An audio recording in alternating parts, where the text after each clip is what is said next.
Ascent Audio, a division of Recorded Books, presents Managing Your Anxiety by Harvard Business Review, narrated by Teri Schnaubelt and Steve Marvel. 1. Am I Anxious or Just Stressed? By Charlotte Lieberman.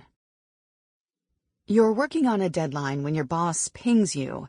It's 3 p.m. and he wants to know if you have time to help with a project that's due by 5. You don't. You still haven't eaten lunch. It's kind of urgent, he explains, apologizing for the late notice. A pit settles in your stomach, and your thoughts begin to race. Of course, you reply. I'd be happy to help. It's not like saying no would be any less stressful. In your head, a voice quickly pipes in to remind you of how poorly you work under pressure. Remember last time? That panic attack? You can't prepare an entire deck in 2 days, let alone 2 hours. Imagine how easy this would be for your coworkers. Why can't you be more like them? Face it, you're probably going to be stuck at this job forever. And just like that, it's 3:52 p.m. and all you've done is a lot of self-loathing. If you weren't so busy worrying, the voice reverberates, you would have just started already. Sound familiar? Me too. I've been living with anxiety my entire life. You might be saying to yourself, anxiety? I thought I was just stressed. Stress and anxiety are related, but not synonymous states. Both are normal, adaptive responses to life's challenges, work, relationships, mortality, to name just a few, and share many symptoms, including worry, stomach aches, restlessness, muscle tension, racing thoughts, headaches, sleepless nights, or a combination of these. For these reasons and more, we often use the words anxiety and stress interchangeably. Yet despite their similarities, there are important differences between the two. Determining what's going on for you is the first step toward finding relief. What is stress? Stress is typically defined as a response to an external trigger and can either be acute, a tight deadline, or chronic, persistent financial trouble. In an ideal world, the duration of the stress response corresponds with its trigger. Once a stressor has been dealt with, the body can return to its natural baseline state. Acute stress. Remember the pit in your stomach from before? That's an example of the stress response, which you might know better as fight or flight. When you're triggered by something stressful, your brain floods your body with hormones that push you to react. Blood moves away from digestive organs and into your limbs, allowing you to move more efficiently and quickly. Your heart beats faster and breathing speeds up, bringing more oxygen into the bloodstream. Stress evolved as a survival mechanism, designed to make it easier for us to fight or flee from life-threatening triggers. Today, even though unreasonable emails do not warrant the same urgency as a hungry tiger on the savannah, our bodies don't know the difference. While stress might not feel great in the moment, it can still be helpful by motivating us to stay alert and take action when we need to. In fact, the Yerkes-Dodson law in psychology proposes that moderate levels of stress, or what psychologists call arousal, are optimal for peak performance. We tend to talk about this state as being in the zone or in flow. Too little stress leads to low-level performance, whereas too much is a recipe for needless fight or flight. Chronic stress. Stress takes a negative turn when it doesn't fade. For many of us, the near-constant stressors of modern life, which have felt both particularly intense and widespread in recent years, have led our bodies to respond as though we're under constant threat, an emotional state commonly referred to as chronic stress. Chronic stress can lead to various other physical and mental health issues, including high blood pressure, digestive problems, anxiety, depression, and insomnia. This is why stress management is so important. The first step to getting your body back to baseline is pausing, taking a step away from the situation, and recognizing that your body and mind are in a state of distress. From this place of awareness, you can begin to respond more skillfully to the situation and be more compassionate with yourself. So, what's anxiety? While the physiological fight-or-flight response is the defining characteristic of stress, anxiety has multiple components, including excessive thinking. The primary distinguisher is that anxiety, unlike stress, is often triggered internally by excessive thoughts, judgments about the past, worries about the future, and so on. Although it's unusual to feel unprompted, out-of-the-blue anxiety, it can show up in response to a stressful situation. Take the example of the last-minute request from your boss. For some, this may trigger a good adaptive stress response, which motivates them to get the job done. But for others, that initial pang of stress might unleash a loop of dread, worry, and self-criticism. That fragrant potpourri of feelings is what we call anxiety. While many think anxiety is just another way we fight with ourselves and chalk it up to a rabbit hole of worry, overthinking, and shame, it's slightly more complicated. Like stress, anxiety can be useful in the right scenarios. It is the byproduct of what psychologist Stephen Porges calls our biological imperative towards safety. The discomfort it makes us feel was designed to alert us to something, precisely so that we listen up and protect ourselves. Luana Marquez, an associate professor of psychiatry at Harvard Medical School and president of the Anxiety and Depression Association of America, told me, although anxiety is uncomfortable, it may signal that something's not working. Imagine if you didn't have pain receptors and you touched a hot surface, you would burn. Anxiety has that same protective factor that tells you, I need to do something differently. If we listen to our anxiety rather than try to shut it up, we give ourselves an opening to break the vicious cycle. Ask, what's going on here? Is there a reason I'm feeling this way, and what can I do about it? Needless to say, this is easier said than done. In the throes of anxiety and even stress, the frontal lobe of our brains, which is usually responsible for cognitive control, goes offline, meaning that we're less able to think critically and do things like plan, organize, think about the future, and control our own impulses. Instead, the more primal part of our brains, the amygdala, takes over. Experts call this an amygdala hijack. Differentiating stress, anxiety, and an anxiety disorder. When left unchecked, both stress and anxiety can escalate into more severe mental health conditions. Anxiety disorder, which includes generalized anxiety disorder, GAD, panic disorder, post-traumatic stress disorder, PTSD, and obsessive-compulsive disorder, OCD, is the most common mental health condition in the U.S., affecting more than 40 million Americans. Globally, anxiety disorders are also the most common mental health condition, affecting up to 1 in 13 people. The basic criteria for determining whether stress or anxiety have become problematic is whether they have begun adversely affecting key domains of your life, such as work or social situations. Maybe you're having trouble sleeping, trouble concentrating, or have increased symptoms like irritability or sadness, said Marquez. As a rule of thumb, those things have to happen for enough time consistently to qualify as an anxiety disorder. Whether or not your stress or anxiety feel manageable at a given moment is a highly personal question, especially since some degree of both is actually necessary for us to feel motivated. Most people can actually pulse check when stress or anxiety become too much, Marquez said. When you start to see that regular interference in your life, that's usually when it's time to seek some help. While understanding where stress and anxiety come from and the difference between them won't make your feelings go away, it's the first and most important step to freeing yourself from discomfort, whether on your own or with a therapist.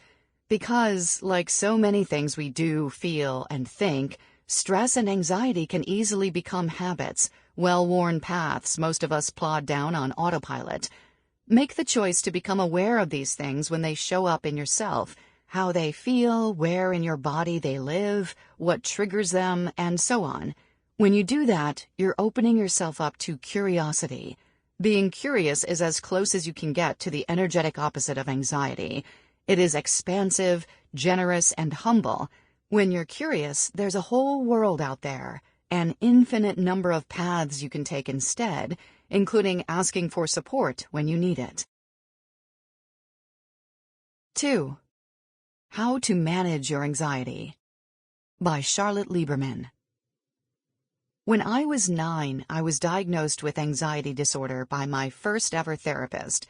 My parents dragged me into treatment after repeatedly catching me cleaning their bathroom. I didn't mind, but I was confused. I didn't see anything wrong with what I was doing, organizing their medicine cabinet by color and size, throwing out expired antibiotics and sticky bottles of cough syrup. My favorite part was wiping down the sink with warm water, feeling my worries wash away with the stubble and soap scum. Cleaning gave me the sense that I could find inner order among the outer chaos. Our cramped New York apartment, murmurs of my parents' struggling marriage, the growing pains of adolescence. Now, 2 decades later, I still rely on cleaning as a coping mechanism for my anxiety. My current therapist encourages me to sit with the feeling instead, and sometimes I can tolerate it. There are mornings when I can wake up, take a shower, and go about my day with relative ease. There are also mornings, like today, when I feel imprisoned in a labyrinth of negative thoughts. Taking walks helps. Placing a heating pad on my stomach does too. For now, I am sitting with my anxiety, drinking my morning coffee, reminding myself to be grateful for my support system and the tools that help me manage. It's all a practice. Based on my personal experience and research, I've learned there's no one-size-fits-all when it comes to determining when anxiety becomes maladaptive and when to get help. The fact is that anxiety exists at different levels and in different ways in each of us, depending on our brain chemistry, genetic makeup, backgrounds, environments, social relationships, and so on. Across the board, anxiety becomes problematic when it feels unmanageable, which also means different things for different people. Perhaps its intensity gets in the way of your day-to-day functioning. Maybe the feeling is so intense and unspecific that you feel at a loss for how to address it, and wondering only sucks you deeper into a quicksand of anxious thoughts. You might find yourself fixating on something that you know isn't a cause for worry, but you still can't help it. These are just some of the signs that you might benefit from professional mental health support. I know I have. Whether on your own or alongside a therapist, I recommend both, the key to managing anxiety is learning to identify it, understand it, and respond to it with self-compassion. Here are a few research-based practices that can, hopefully, help you cope more skillfully with anxiety, no matter what it looks like for you. Identify and get to know your anxiety. From the wellness industry to tech and beyond, capitalism has influenced how we think about even our most mortal problems. Hunger, thirst, fatigue, boredom. There's an app for all of it.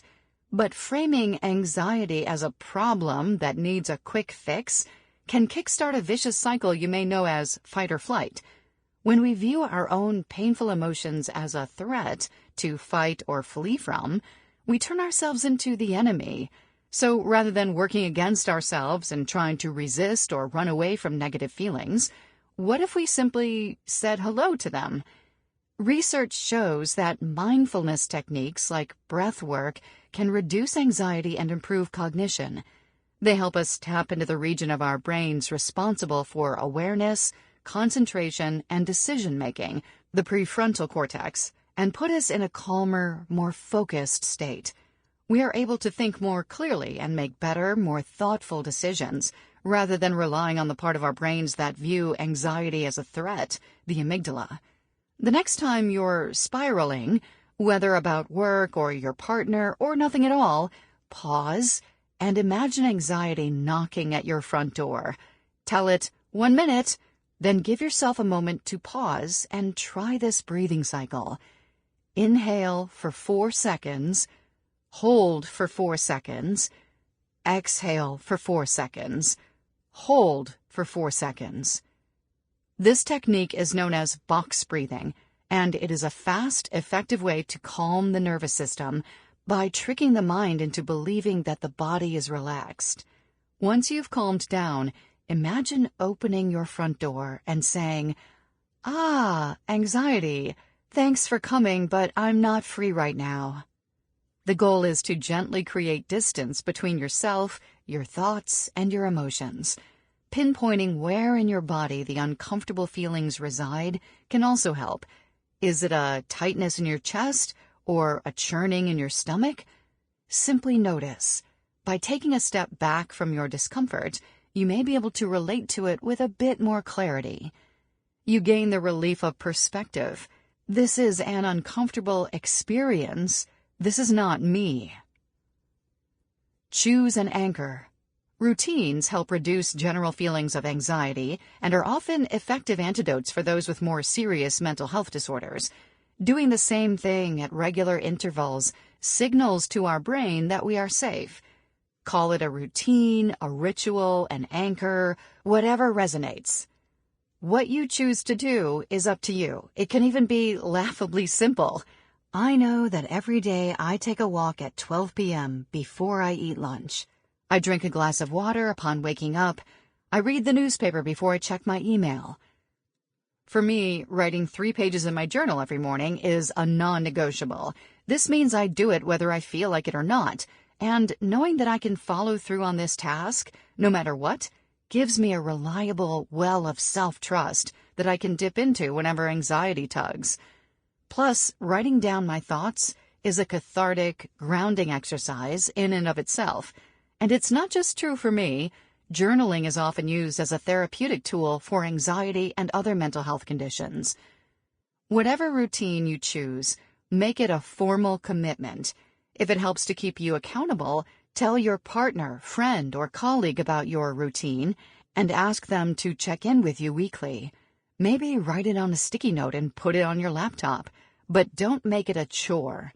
You may find you feel a greater sense of safety and comfort once you apply this practice, and when you fall off the wagon, try to forgive yourself and move on. Reframe self-discipline as a form of kindness. We are often conditioned to believe that feeling like our best selves results from maintaining a laundry list of #self-care, #goals. But for those of us with anxiety, self-care can actually be a major source of stress. My anxiety lends itself to perfectionism, which means I instinctively shudder at the thought of adding anything to my plate. I long resisted the benefits of exercise, avoided having a social life, and dismissed my hobbies simply because I felt overwhelmed by the idea not just of having more to do, but also having to do it perfectly. After work, I'd come home, eat takeout, and scroll on Instagram until my eyes fluttered shut. This, I rationalized, was self-care, except that it made me feel terrible. With time and the help of my therapist, I eventually learned to adopt a different attitude. Yes, self-care requires a degree of discipline, but discipline can be kind. Yoga and meditation are 2 ways to practice what I call supportive discipline. Focusing on the breath and gently releasing distractions as they arise requires both kindness and discipline. In Buddhism, this key tenet is roughly translated as right effort. As a meditation teacher once explained to me, you can think of your breath like a fragile object. If you grip it too tightly, it will break, but if you completely slacken your hand, it will fall. This practice of finding and maintaining that careful balance, to me, is a great image of supportive discipline. Of course, meditation doesn't feel great for everyone, and that's okay. There are an infinite number of ways to practice being kinder to yourself and tuning into the present moment. You could try new hobbies like brewing beer, crocheting, rollerblading, or beekeeping. Exercising, drawing, and listening to music are evidence-based ways to reduce anxiety and regulate emotions. Find what works for you, then do it, period. Visualize positive change. In the midst of anxiety, motivation to do anything can be the trickiest part. Try to connect to the positive feeling that will result from taking the action that feels hard, whether that's going for a run or getting out of bed in the morning. Simply imagining success is correlated with motivation and the achievement of goals. When you're imagining how good it will feel, whatever it is, encourage yourself as you would a good friend. There is a robust body of recent research on the mental health benefits of self-distancing, which researchers compare to the experience of seeking out a friend's counsel on a difficult problem. Rather than become immersed in the painful, often paralyzing feeling of anxiety, we can momentarily envision ourselves offering guidance to a good friend. Stretch, make fruit salad, watch a romantic comedy. Anxiety is stubborn, so you'll likely try to wriggle out of the good advice your distant self is giving, but try to engage in the mental role play as best as you can. Whereas it is often challenging for the person experiencing a personal dilemma to reason objectively about their own circumstances, researchers explain, friends are often uniquely capable of providing sage advice because they're not involved in the experience. Imagine that.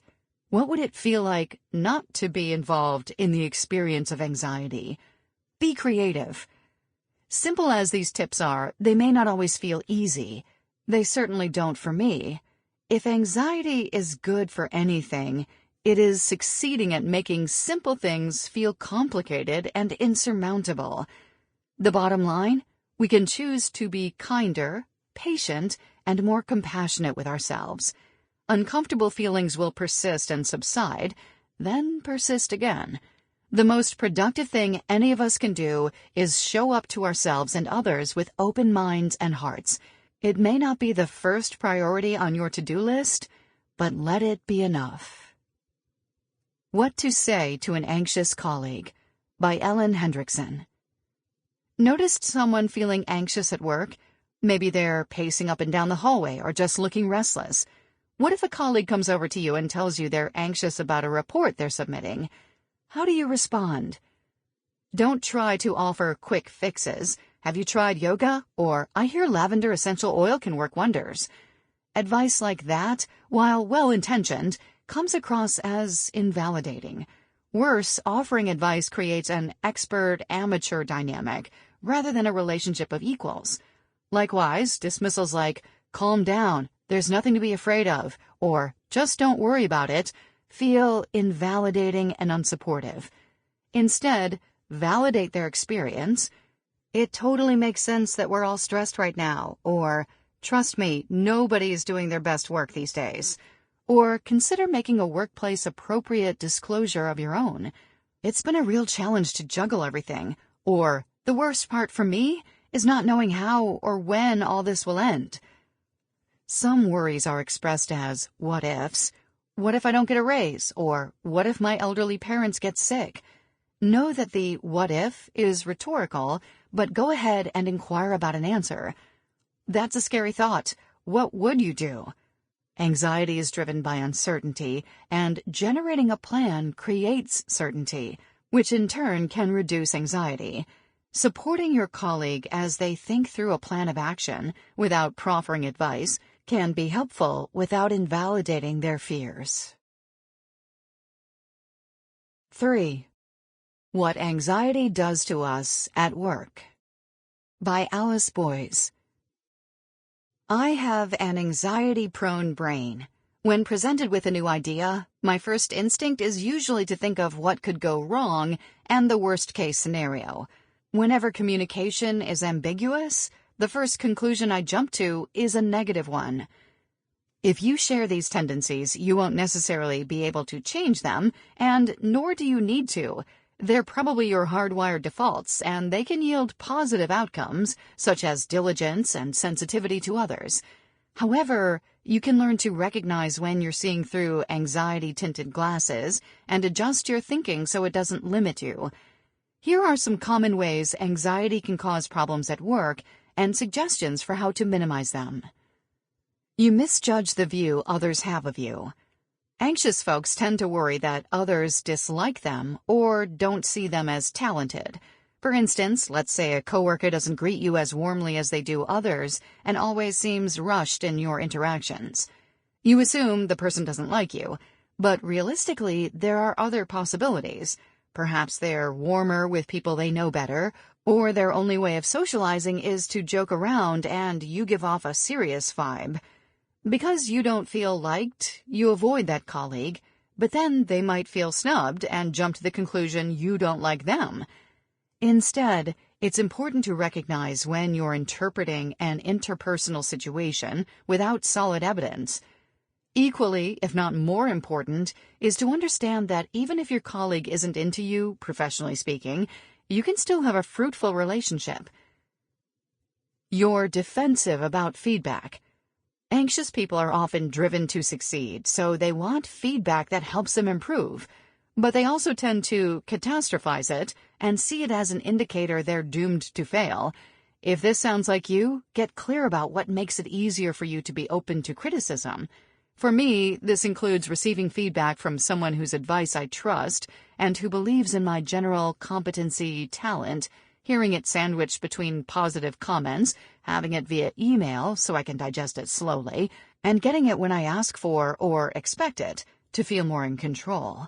The flip side of knowing how you like to get feedback is recognizing how you don't and figuring out a way to get more comfortable in those scenarios. For instance, I find it hard to take critiques from new people, but I also find fresh perspectives very valuable, so I'm willing to tolerate the anxiety of it. It's also useful to have some canned responses for when feedback has caused your anxiety to spike and you need time to modulate your reaction. For instance, "Those are good points. Let me go away and think them through and come up with a game plan for how to implement your suggestions." You avoid situations, then get perceived as difficult. We tend to avoid the things we're anxious about, and then feel ashamed about the avoidance, which causes us to be unclear in our communication. This problem can manifest itself in big and small ways. Maybe you feel awkward about responding to an email, so you procrastinate on it, which leaves the impression that you're unreliable, disorganized, or confusing. Or maybe your clinical-level fear of flying is making you turn down work trips. In many cases, it's best to be honest about what's causing your hesitation. You won't always receive the understanding you hope for, but transparency reduces everyone's stress, enhances trust, and is often perceived as brave and authentic. You react negatively to unexpected ideas.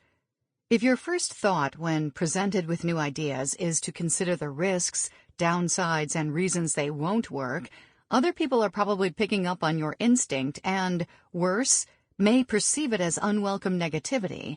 Even if it's your only initial reaction, it can be demoralizing and annoying for others who do see a way to move forward. If you're one of these naysayers, I recommend training yourself to give sandwich feedback. Make sure that your first response to a new idea is to note what's good about it.